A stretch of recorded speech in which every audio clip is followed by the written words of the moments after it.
In recent times, Subaru have been concentrating on steering down the straight and narrow, trying to appeal to the more mainstream, with cars like the XV and the Impreza, which are really good cars, but it's when they veer off to the racetrack.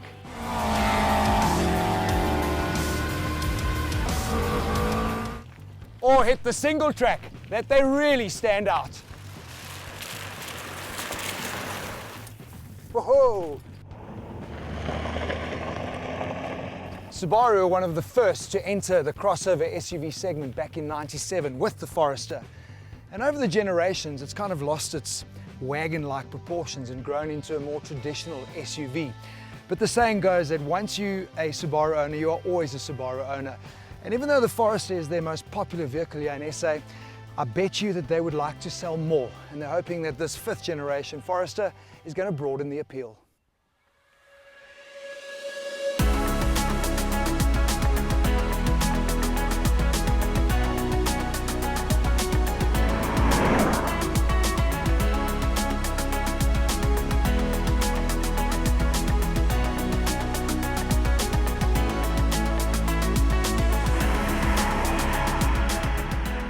So Subaru tell us that this new Forester has been redesigned from the ground up. What I can tell you is there certainly was no coup in their design department. Changes to the styling, very, very subtle. And let's be fair, this car is never going to win anybody over on its looks alone.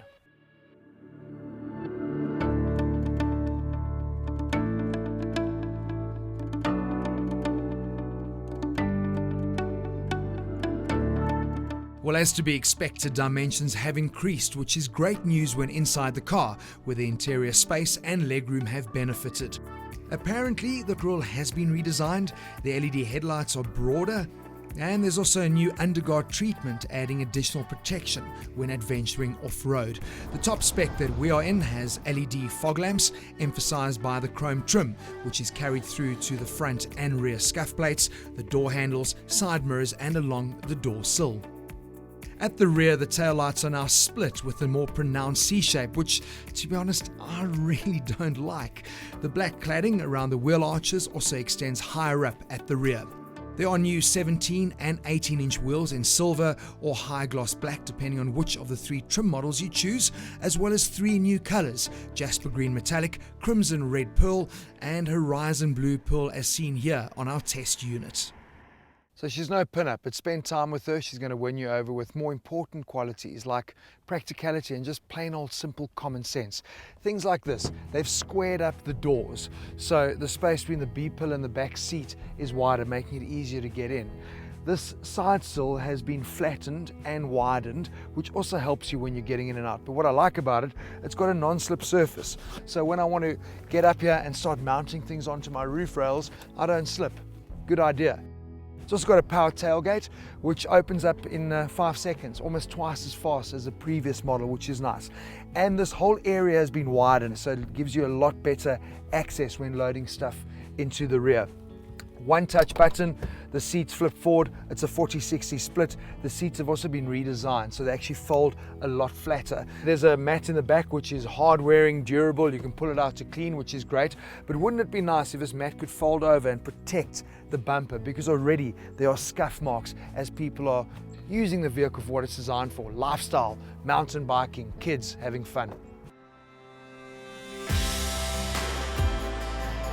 The Forester is the 3rd vehicle to be built on Subaru's global platform, and I can tell you there's a marked improvement in the overall ride quality and the comfort and the handling. It's certainly a lot less wallowy than the Mitsubishi Eclipse Cross that we drove recently, and also not as harsh over the bumpy stuff as we found in the Renault Koleos.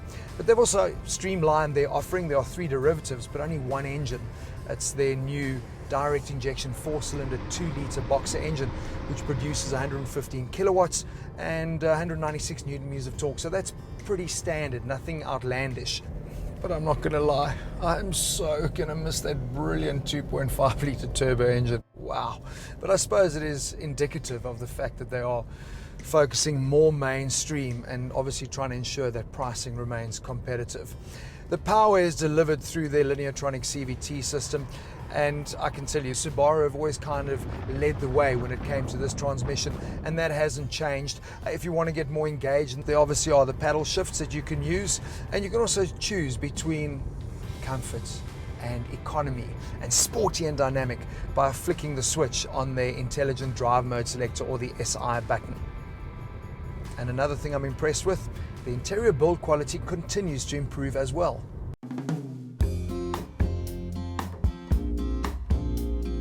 There are really no unnecessary flashy bits or non-essential mood lighting. What you do get is a typically practical Subaru interior. It's well laid out, solidly put together, and really well specced.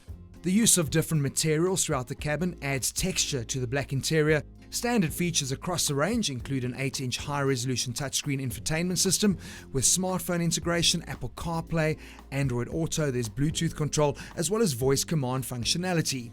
The multifunction steering wheel connects you to the infotainment system, the multifunction display, and in the case of our higher spec unit, the adaptive cruise control. The multifunction display is really the heart of the Forester. All your vital info is well displayed, from selected safety features to lean angles when you are going off the beaten track. And I particularly like the side view camera, so there's no more scraping wheels on curbs when parking.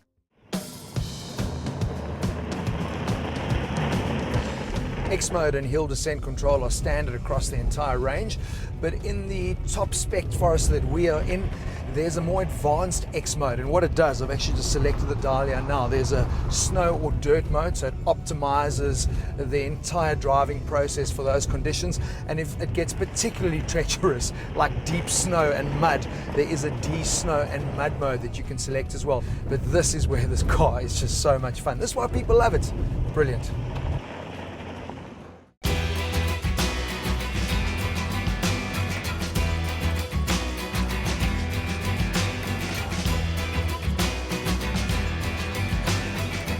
We could probably dedicate an entire insert to Subaru's Eyesight safety system, but we pretty much did that on the XV. From my personal experience, the best in the business and incredibly intuitive. What I really enjoy though is the visibility. They've got thin A-pillars, lots of glass, which equals less blind spots. It's a pretty tough market out there, and what Subaru have managed to do is bring the entry level in at lower than the previous generation Forester, coming in at just under 430,000 Rand. The top spec that we've tested comes in at just under 500,000 Rand. In the true definition of the word SUV, for me, the Forester remains the pin-up vehicle. And if you think about that safety package and all of it coming in for under 500,000 Rand, it's an unbeatable package. The problem though is so many of our buyers out there shop with their eyes, and my concern is that this brilliant Forester will be overlooked.